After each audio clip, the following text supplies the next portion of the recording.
Troy, thanks so much for making the time to come on the show. Of course, man. Thanks for having me, Sean.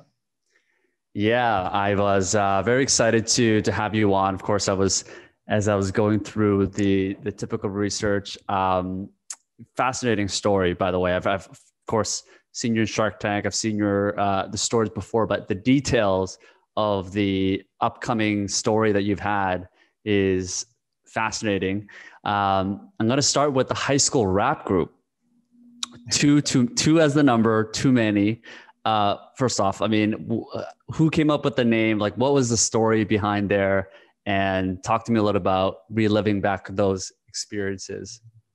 The name it actually started off as a joke because it was three of us in the group. Is two of my best friends, and we only would have money or enough money for one of us, so it was always too many, and so it just kind of it's kind of stuck.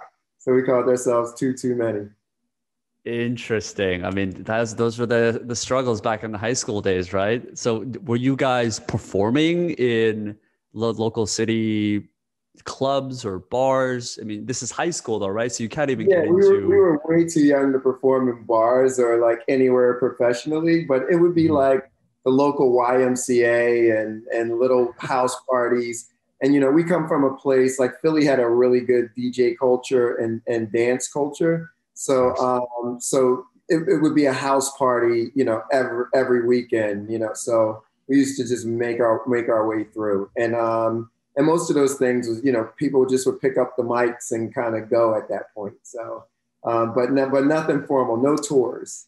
No tours. Were you like freestyling back in those days, or did you guys have specific songs that you would be performing in these house parties? Yeah, it was a little bit of both. You had some freestyle, you had some things that were written. So a little bit of both.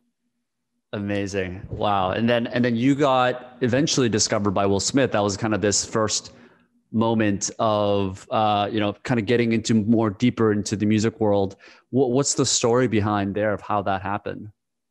Yeah, we had this idea, that if we met Jazzy Jeff and Fresh Prince, they were going to help us out. So, Hmm. and they were pretty much the uh, biggest celebrities to come out of Philadelphia at that particular time, and they were from our neighborhood, and we knew where Jazzy Jeff's recording studio was. So the idea was, let's just go down there every day until we can get an audition, and we just waited outside the studio. And then one day we were able to get into the studio. Were you guys friends before this, or was this someone that were they've kind of already made it Well, and they're they were already huge, okay? So we were just kids being stalkers in front of the studio. Oh my God. And then, I mean, that's talk about a hustle, right? I mean, especially in Philadelphia, having to come up with all these other people that also wanted to do what you want to do. I mean, ultimately, what made you think, that Jazzy Jeff or Will Smith saw in you guys that made it stand out? If you were to kind of look back. Yeah, my friend, his name was Jazz, who was in the group with me. He basically in ninth grade had this whole thing about how thoughts become things, and he would always tell us that, like, you got to think positive. And so, at a very young age, we were sort of learning these lessons around positive thinking, being perseverance, just being diligent and going after something. And we were just, we were so passionate. And I think that's where I think being naive, at that age helped as well, because there was no fear. We weren't scared of being embarrassed or being turned down or anything like that. We were just so passionate and excited that we just went for it. And those are traits that I still credit that era of my life, because I still carry a lot of that. But that was the sort of formation around that thought process for me around, just the power of staying positive and the power of being able to persevere. And you're still saying that level, that those lessons that you've learned, just the idea of being fearless and just constantly going after what you want is really credit to back in those days when you had nothing and you had to really fight for everything to get to where you are today. Yeah, it was, I think not having a plan B. And, so for me, there were never really any thoughts of, am I going to go to college? Because that was something that just was never discussed, even in our house. And, the whole idea was, if you graduate high school, you would either go into the armed services or you just go find a job. And, for me, neither one was really that an attractive option for me at that particular time in my life. And I dropped out in 11th grade and, had a GED, from Job Corps. So it's not like you were going to have a ton of top job choices, come out of that. So I think, just having that sort of nothing to lose and everything to gain, it just gave me the ability just to take chances. Did you ever end up getting like a normal everyday 9-to-5 job, or did you just go straight and deeper into the music world after?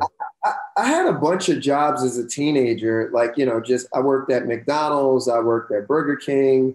I worked at a restaurant called Olga's Kitchen, as a busboy. I threw house parties, so I did all of these different things, but just, we didn't have a lot of money as a family. So if I wanted a new pair of sneakers or if I wanted, clothes for the new school year, a lot of times I would have to, make some money to have new clothes or new things or whatever, without, we just couldn't afford it at that particular time. Mm-hmm, mm-hmm.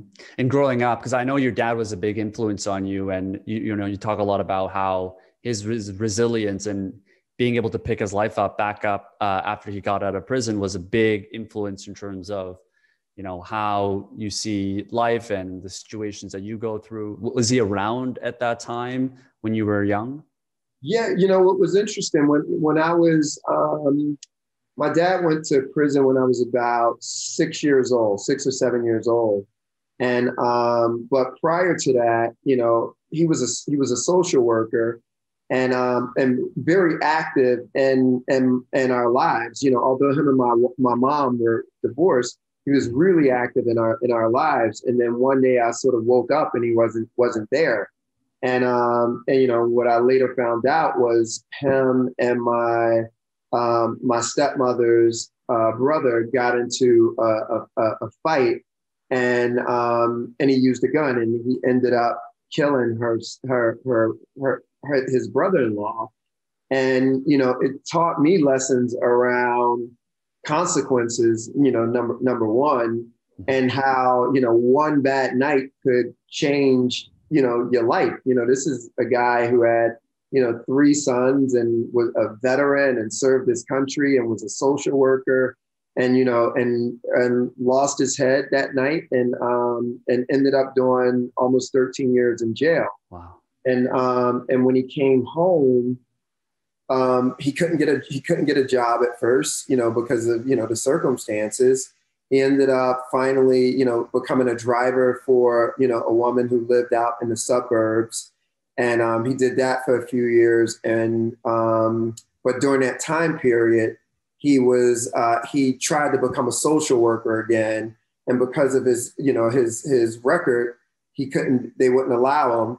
And he ended up appealing a few times until he finally won the appeal. And so, fast forward, probably, let's call it almost 20 years later, he retired as a social worker. Mm-hmm. But came out, became patriarch of the family. And, it really, he's a special human being. And it's like, I've learned so many lessons from him, and our families learned a lot of lessons from him. But it's about redemption, and it's about being able to if you fall, do you let that fall define your life, or do you learn from those lessons and and sort of take your life to another level? Mm-hmm, mm-hmm.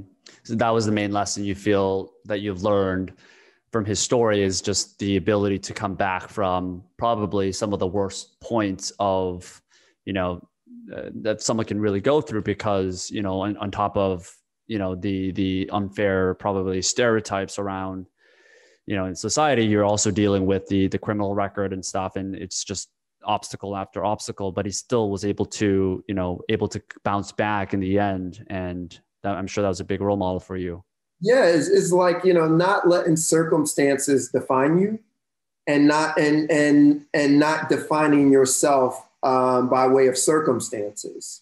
And, you know, because a lot of people use excuses and labels and all of these things to say, you know, I can't make it because of X, Y, Z, or, you know, I made this mistake, so I'll never be able to do, you know, X, Y, Z, or, you know, because of my race, I can't do X, Y, Z, or because of my sex, I can't do X, Y, Z, or because of my religion, I can't do X, Y, Z.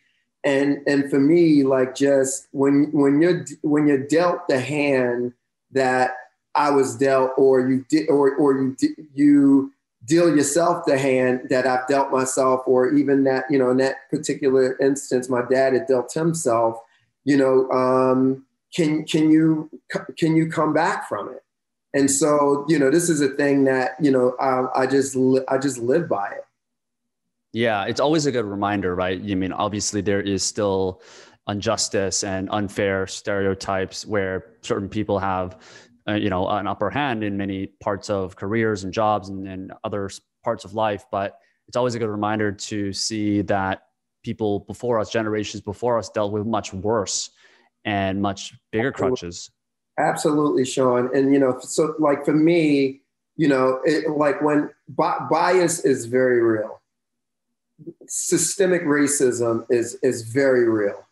You know, if you look at all of the data and you look at sort of, you know, average net worth of families by race, you know, and you look at education systems and you look at all of those things, there's no denying that this isn't real and that it doesn't exist. Mm-hmm. With that being said, are we going to let that stop us from becoming what we need to become and executing what we need to execute? And so just, you know, my thing is just not allowing ourselves to use that as an excuse. We know it exists, but how do we might just have to work twice as hard. Yeah. We might just have to, you know, become entrepreneurs. We might have to do things ourselves. We have to fundraise differently. We have to bootstrap sometimes, you know, so many hurdles, but I'm just not one to let those hurdles get in my way or use those hurdles as excuses of not, you know, of not succeeding. Yeah. And it's certainly your experience that can be a testament to that. You've just kind of, whether you liked it or not, you just kind of had to burn the boat behind you and go after what you wanted and adapt, more particularly around the situation that you were in. I'm curious to know, for people that are listening that maybe haven't had the hardship that you had growing up, and they have a little bit trouble like adapting to all of these circumstances. Maybe it's someone that just quit their job and they're trying to mentally prepare all the things that could go wrong in a business. Is that something that is teachable? The idea of being able to adapt and to, you know, go under the fence and figure out anything that needs to be done. Is that something that is teachable, or you know, in some instance, the people that have had these hardships throughout their earlier, you know, teenage years and young adulthood, do they have, you kind of need to go through these experiences? Yeah, I think it's very teachable. I don't think people are born. I don't think entrepreneurs are born. I do think we're shaped, and you know, I think having the psychology of resilience and perseverance is the most important piece of it. And because you know, no matter who you are, you're going to go through some tough circumstances, right? You know, like, so although my childhood is much different from Mark Zuckerberg's childhood, but with that being said, Mark deals with some incredibly tough things that he has to manage through. And, and that's just with his business. That doesn't give us insight on his personal life, that I'm sure he has to work through hardships there, because as human beings, it's just certain things that we aren't immune to, whether it's health, whether it's family matters, whether it's depression, whether it's heartbreak. Like, so it's all of these things that as human beings, we're just not immune to. So how do we manage our psychology as we go through those things? And a lot of it, for me personally, is how do I constantly feed myself with positive information, positive affirmations, whether it's listening to podcasts, whether it's reading certain books, whether it's hanging with certain people, listening to certain songs. I have a board up in my office, with pictures on the board. Is all of these things that I have to do to keep myself within a mindset. And it sounds like, some of it may sound corny. Some people think, oh my God, you've done well. You still have to do this type of stuff. And the answer is yes, because it's a constant psychology that you're working on. And it's very similar to athletes where, you might win a championship last year, but you have to work on things in the off season to be able to compete for that championship that following year and sort of get better and better and better.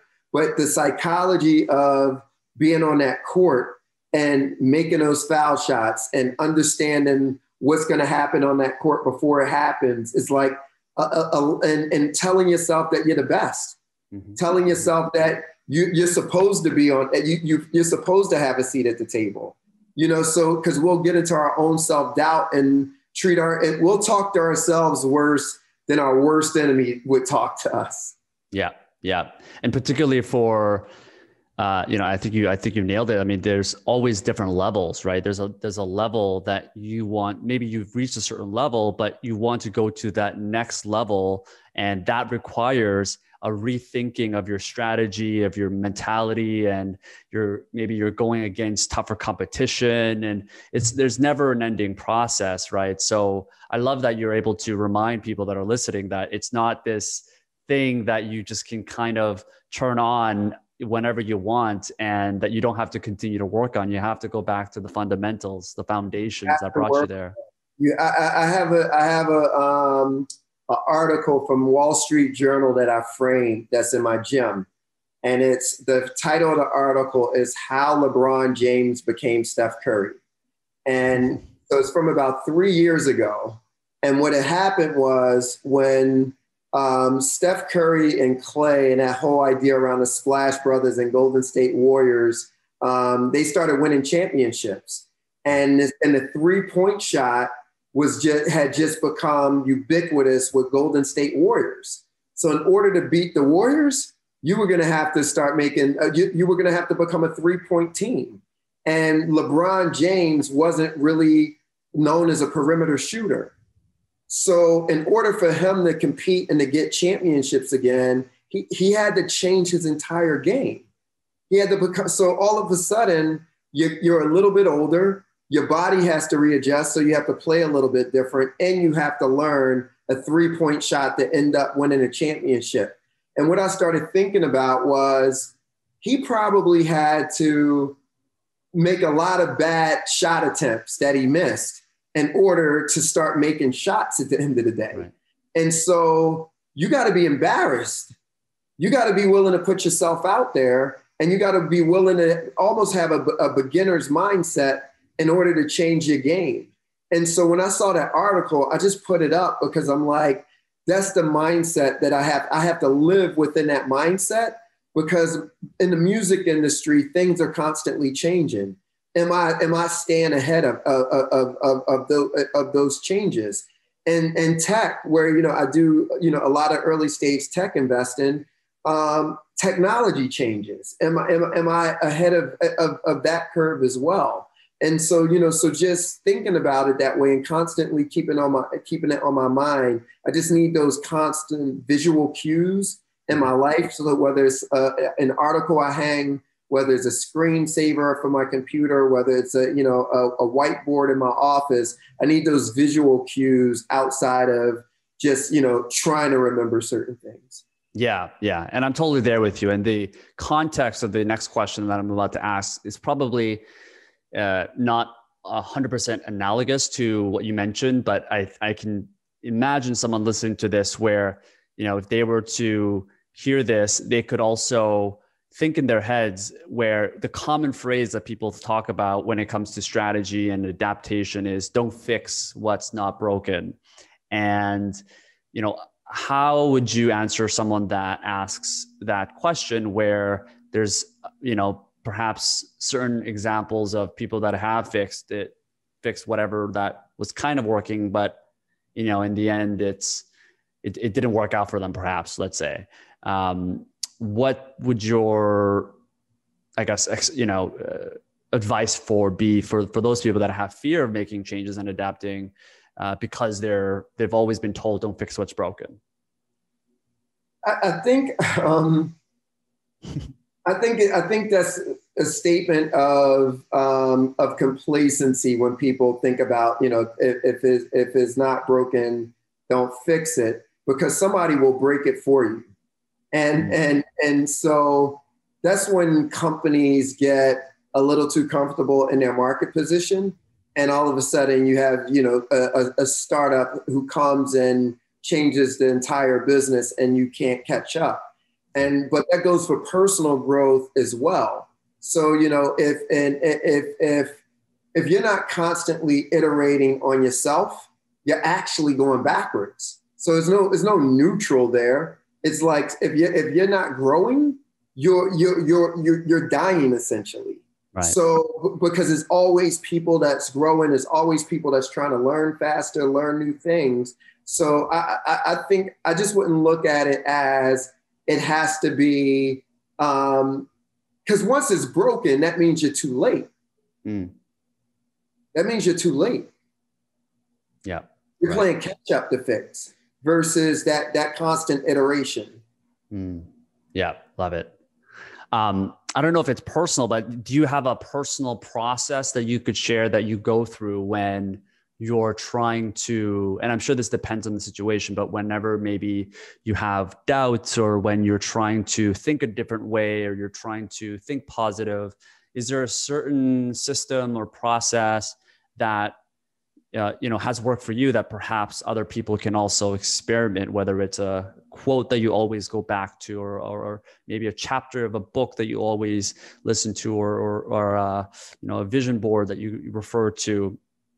Is there anything that you can share around what has worked for you in, particularly at the level that you're playing right now?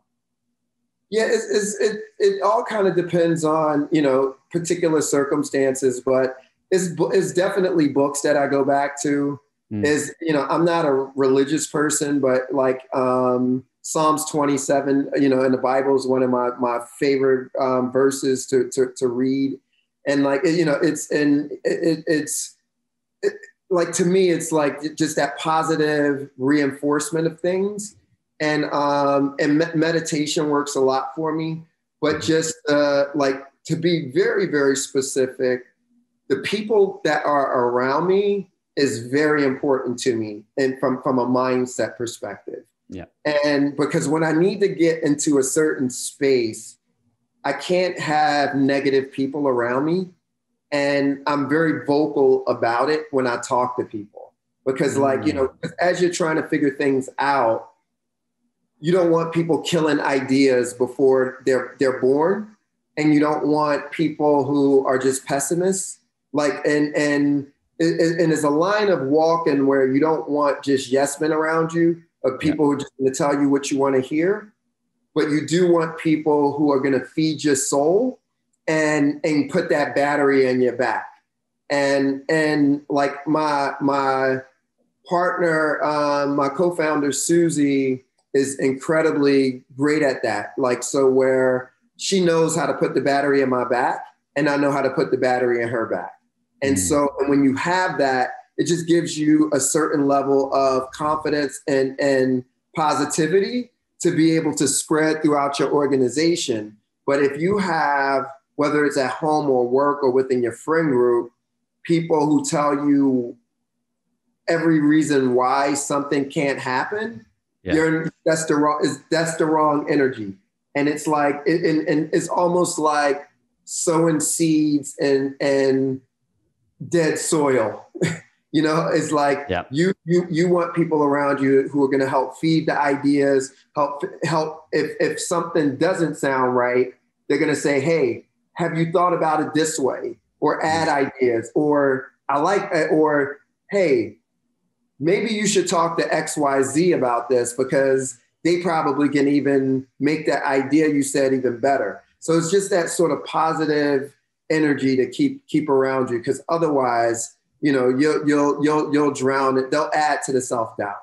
Yeah. And that's a great example, particularly as people work in the workspace and they're trying to bounce around different ideas. I mean, they certainly have a place, right? You want the devil's advocate, particularly if you're an optimist. You know, I'm more the optimist, and my co-founder is a little bit more of the pessimist who can balance the two together, because you don't want someone that's too far, you know, on one side as well.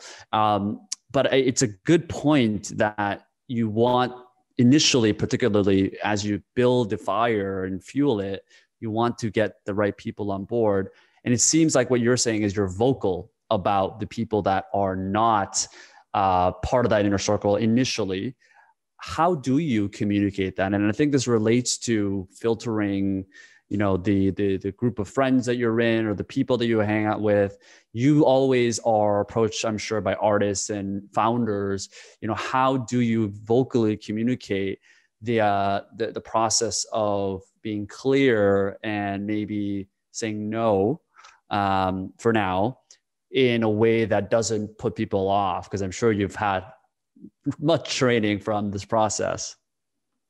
Yeah, you know, I think saying no is like, that's, you know, I was a talent manager for a lot of years. Yes. And 99.9% of my job was saying no to people, you know, because it's like, you know, people will call for the talent to do, you know, everything. And it's very rare when one of those incoming calls are actually something that talent should be doing. So, I never felt any guilt and saying no. And what's really, really hard is saying no to great ideas. That's the hardest thing.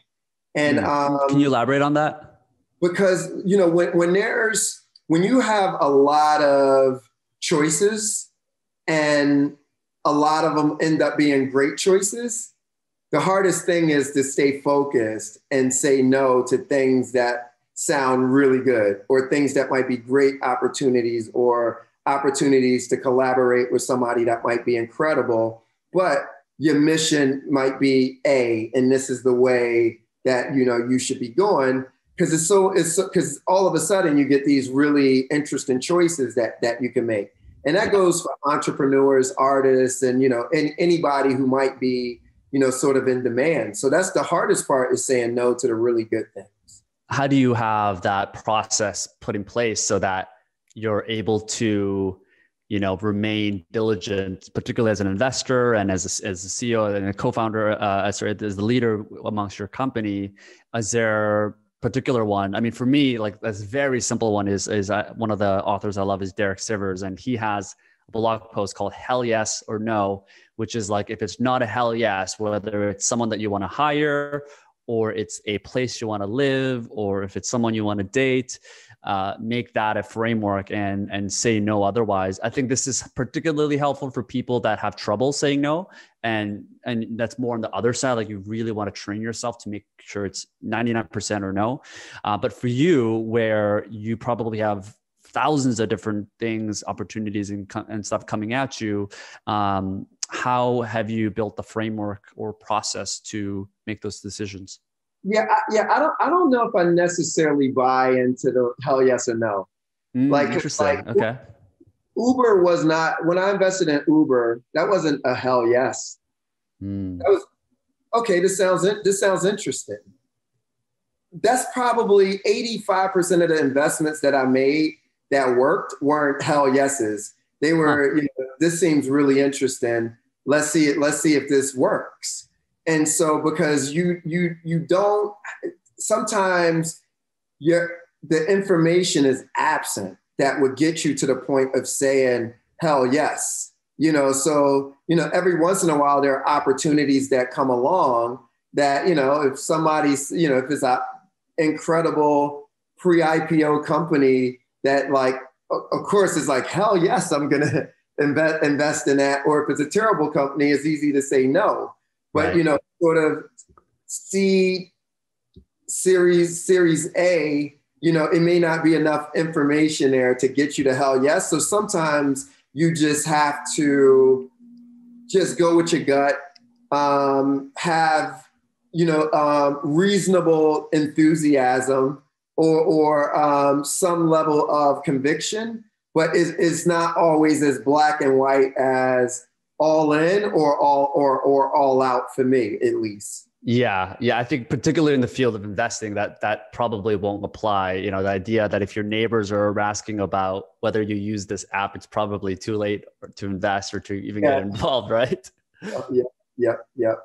But yeah, so for me, it's like it's an iterative process, and it kind of depends on the circumstances of like how I get to a yes or a no. Mm-hmm. But I just don't usually carry any guilt for saying no. Yeah, got it. Because the other piece of it is other people's priorities aren't necessarily your priorities. So it's like, and they shouldn't be your priorities. Because you'll get something that might be very important to a stranger, he might email you about, or an associate might, it might be important to them. But when you have your priorities and things that you need to get done and things that might be more important to you, it's like, people will impose, their sort of thoughts and priorities on you, like you're supposed to do it. Yeah. I totally agree. And it's so hard with phone notifications and emails and on-demand access, right? These days. Absolutely. Yeah. This might align well with my next question, and shifting gears a bit around the idea of focus versus diversification. And maybe we can go back into when you were managing artists in your early 30s. You have this story about how there was a particular artist that you were really focusing on building her career, and when things kind of went sour, there was a point in your life that was very difficult. You were close to bankruptcy, and it was a very difficult moment where particularly there was a lesson learned around diversification, making sure that when I believe it was Lady Gaga that came to you, you had foundations and principles in place that made sure you had that diversification in place. Can you talk to us a little bit about how you still balance focus versus the idea of diversification, maybe not as an investor, but because that's pretty obvious, but maybe more as you as an entrepreneur and just as an overall professional.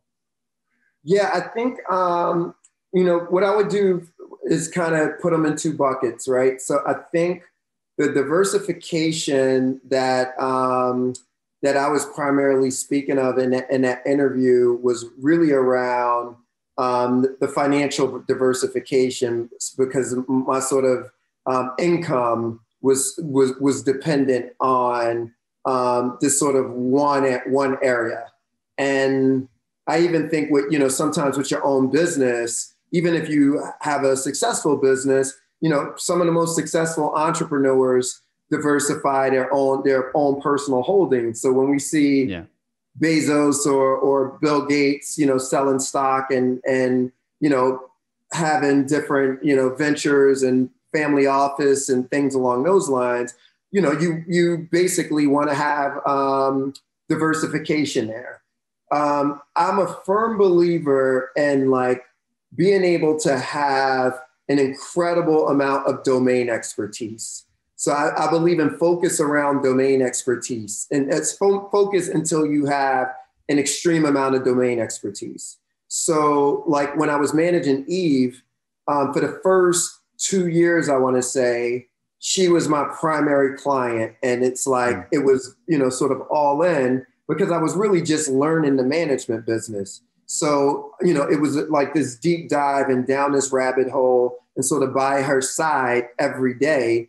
And then, as we got more established, I brought on more clients and start, hire people and, things along those lines.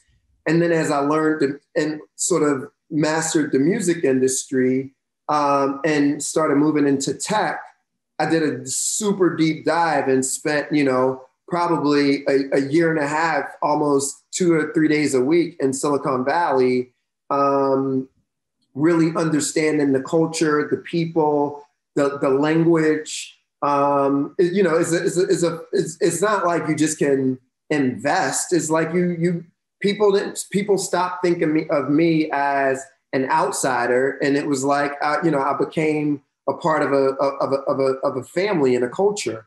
So, but that was because I invested in the domain expertise, and then I did the same thing in art. Being able to go incredibly deep. But so where there's diversification between music, art, and technology, but I also went deep in the domain expertise of right. Each of those. Externally, it won't look like any focus. If you're looking at it like if people are looking externally, and it'll look like, oh, this is a lot, but the sort of work that went into it and the structure around it sort of allowed it to happen. Yeah, that totally makes sense. I wonder if there is some applicable analogy for maybe founders or entrepreneurs that you invest into that are kind of starting out. Do you recommend they try to diversify, or for founders, do you think it should just be all in one company until you reach a certain revenue? All in, absolutely 100% all in, and knowing every single thing about the business. Like, what I loved about, Neil and Dave from Warby Parker, they knew everything about eyewear, about eye diseases, like every single thing there was to know about the competitive landscape, like it's just, you name it, they knew it and were passionate about it. And, same thing with the Uber team, all in, like understanding all of the nuance of local transportation all throughout the world, how it worked, taxi commissions, airport commissions, the car industry. So it's like being able to go that deep. That's what you want in the founder. That's what you really want. And that's how you build, the types of companies that the people that I'm talking about have built. Mm-hmm. So beyond passion, domain expertise, at this point, you're seeing so many ideas and founders come to your table. What are some of the other traits that you, particularly for yourself, look for when it comes to more intuition decision-making? Obviously, if there is data and the company's growing incredibly fast, the data kind of speaks for itself. But in situations where you really have to make that X factor decision, what is it that you're looking for beyond what things you just mentioned? So like with intuition, and even when I speak about like gut and intuition, it's all data. And, so it's like, it's just sort of gathering data points from somewhere. So whether that's experience that I've had as a consumer and understanding, the space or my own experience that I've gone through around a certain product or sector, information that might have come from other investors who might have invested in the space. So it's just gathering all of those things and sort of what is that? Does that equal up to an intuition to go? And then, one of the qualities, like founders have to know how to sell. It's a very big thing. You have to know how to sell. And I don't mean in a corny way of like the used car salesman, sort of slick back hair, used car salesman thing. That's not it. But it's when you know how to talk about your business or talk about your sector and your why, but better than anybody else, and like that is infectious. Is really infectious. And there's founders that companies that we've invested in where I wasn't all the way there on the company, but I was there on the founder and the conviction. And they, time and time again, they figure it out. And so, those are the things that I look for. Yeah, particularly in the early stages where there's maybe not enough data to really make those informed decisions, right? Absolutely. Yeah, got it. So as a last theme here, Troy, I want to talk a little bit about standing on the shoulders of giants. I mean, it seems like when you're talking about just gathering data and the mentors that you've had, obviously your father was one of them. Is there particular CEOs or other thought leaders that you've been able to build relationships with? I mean, one thing that comes to mind just based on your history is working with Daniel Ek. He's actually one of my favorite CEOs to study, and because he's got such a different mindset about how he approaches business and obviously how futuristic he is in terms of how he thinks. Are there I guess maybe we can start there. If that was someone that you've been able to learn from, what were some of those lessons that maybe you're taking away into your own company today? And are there other mentors and thought leaders that you've really, been inspired by? Yeah, Daniel is an incredibly special guy, and somebody who I consider just a good friend and a mentor, and just like incredibly brilliant. And Daniel's 10 years younger than me, and is and probably one of the best mentors that I've had. And he's incredibly patient, and I've learned patience from Daniel. He thinks 10 years ahead of where the business currently is. And so sort of being able to have that long view around horizon. And then also, I've never seen him with his feathers ruffled and really crazy circumstances. And, those are the types of leaders that you want to follow. Like for me, when I went to work, at Spotify, it was really about working with Daniel. Like, so, at that point in my life, I didn't need a job. It was about, okay, I feel like I could learn a lot from Daniel. I feel like I could contribute a lot to the business. And I had never run a big company before. I've run small boutique talent management companies. Here's a chance for me to, build a team of a few hundred people and, work with a team of, a few thousand people or more, and then work, with a global company and then help take them public, and so the lessons I've learned so much from him. Jimmy Ivy is another person. Jimmy was the founder of Interscope Records and Beats by Dre, co-founder.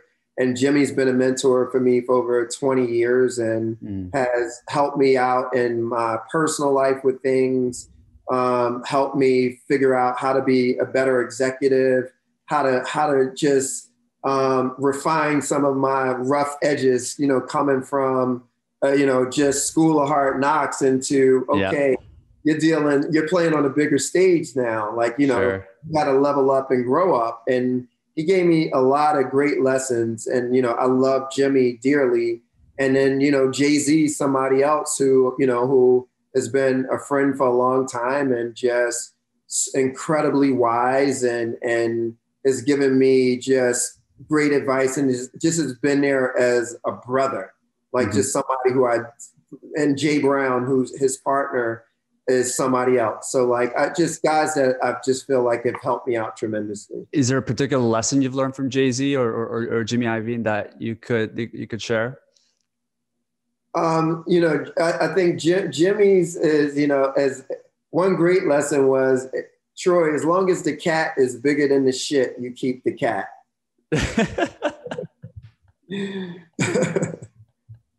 So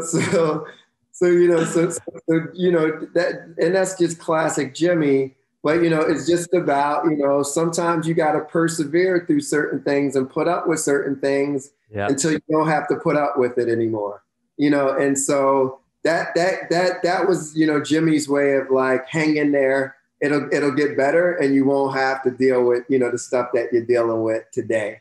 Tomorrow might look a lot different. So he's given me incredible, words of encouragement. And, and I think, Jay's just a guy who's always led by example, but has, it's just this lesson around, just don't forget who you are, and because, we come from similar places and, I've been through, crazy circumstances in our business, but like, having people like Jay that can give you that encouragement when you need it, and just know that, you got guys like, Rock Nation and Diddy and people like that, who are people I consider my big brothers, who have my back, and, and they know thick and thin I have theirs as well. Yeah. And just being around, knowing that you can rely on those people and seeing what they're doing is probably enough motivation to, keep persevering with what you're doing. Right. Absolutely. Yeah. And we certainly want to talk, make sure that people know about Q&A. I wasn't sure if there's other projects that you're working on or anything else that you want to talk about or share with the people that are listening.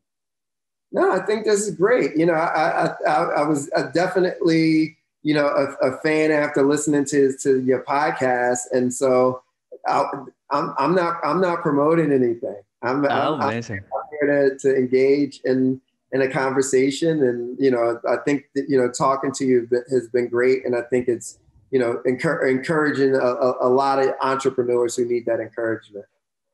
That's amazing. Well, I think that's a great way to end off, talking about the mentors that have inspired you, because I think, people listening to this will probably see you as that, virtual mentor that they can learn from. I certainly learned a lot from this conversation as well, Troy. So again, I really appreciate your time. Appreciate everyone that is able to tune in to this episode. And we'll definitely also, is there social media stuff that you want to make sure we'll link it either way, but yeah. Yeah. I'm not on social media. So You're not? I'm not on social. That's part of my way of being able to stay away from noise. That's the secret. Yeah. Off of social media for about 5 or 6 years now. Wow. Good for you. Good for you. Clubhouse, I'll do every once in a while. But otherwise not on. I love it. Well, leading by example, Troy. I love it. Well, thanks so much for tuning in, guys. And Troy, once again, thanks so much for making the time. Now, thanks for having me, Sean.